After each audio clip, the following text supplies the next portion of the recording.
and then they go through the ROH pay-per-view lineup, confirming Gresham and Claudio. That goes along with the tag title match, which is now 2 out of 3 falls between FTR and the Briscoes, Mercedes Martinez and Serena Deeb, Samoa Joe defending against Jay Lethal, and then there's one other match in there. Did you say Martinez, Deeb, Yuta, Garcia? Yuta and Garcia is the 5th. Yes. So we have 5 matches so far for the pay-per-view. So, we're not going to have you around, John, unfortunately, all next week, before we review the show. But what are your thoughts on the card as it exists? I think it looks like a really good show. I'm going to watch it.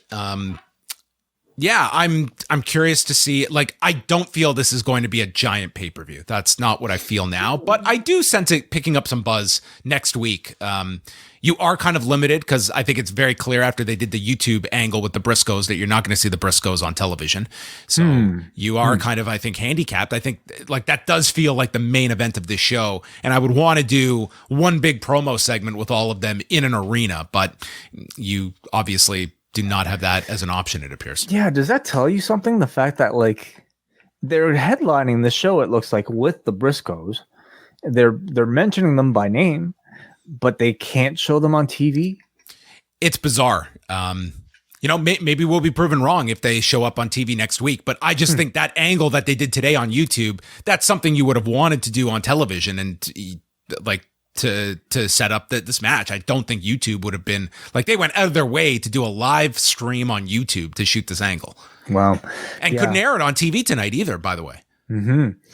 I mean, as far as like the show goes, I think the star power is looking pretty decent with Claudio Castagnoli attached to it. You have Samoa Joe, but and you have like the notoriety of FTR versus the Briscoes. FTR, I feel like the hottest act in the company sometimes.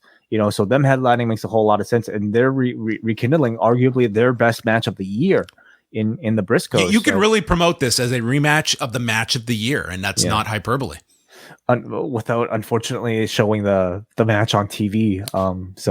It's weird, it's bizarre, but they're going to rely on just kind of like the hardcore audience that knows about this, that's following every single thing, They should actually put that match up on like YouTube next week. Agreed. Completely agreed. Do you have a rough estimate? Like, what is the barometer? Like, what's the ceiling for a show like this? For buys? Yeah. This one's hard because I don't know what this certainly feels like it's going to exceed like Supercard numbers. Oh, yeah. I think so too.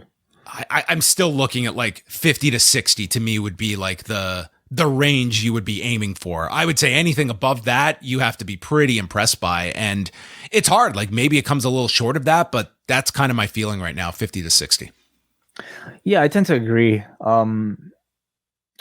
Yeah, maybe about 70, like that sounds high for this show. Like I do feel like this is going to tell us what a non AEW show means, but promoted on AEW's platforms. It's weird. Well, like we're coming off of Forbidden Door, which I don't think had very stellar build on television. So you're relying on a lot of word of mouth, and you're talking about an audience that I think will shock and surprise you often with how much they will tune in to anything that's affiliated with AEW.